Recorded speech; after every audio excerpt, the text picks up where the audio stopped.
As we begin reading the second book of the Torah, Sefer Shemos, which introduces us to the difficult period of the exile in Egypt, we are told that when Yaakov Avinu and his family came down to Egypt, they were a total of 70 souls.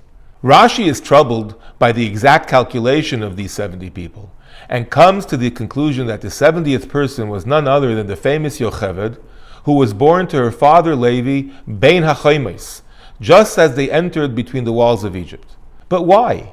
Why did Yocheved have to be born at that exact moment? And why right there between the walls? Couldn't Levi have taken his wife to the side, to a less congested place, and have her give birth there?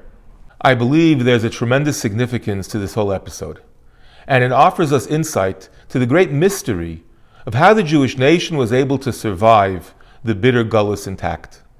Yocheved was to be the mother of 3 children, Moshe, Aaron, and Miriam.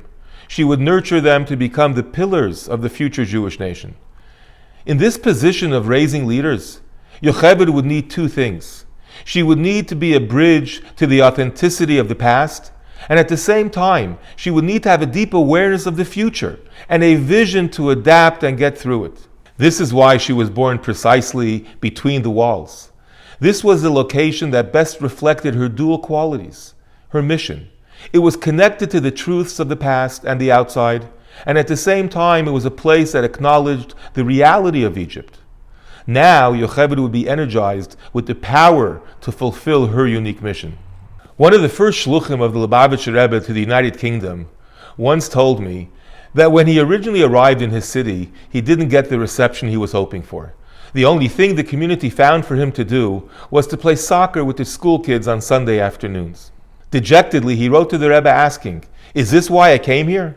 Is this why I studied all these years? To play soccer with teenagers?" The Rebbe answered him back, "Yes, stick to it. The boys will ultimately be impressed with your purity and integrity, and you will be successful." He did stick with it, and he later related to me that through the games he was able to create a special rapport with the boys, which allowed him to have a tremendous influence on them and eventually their families.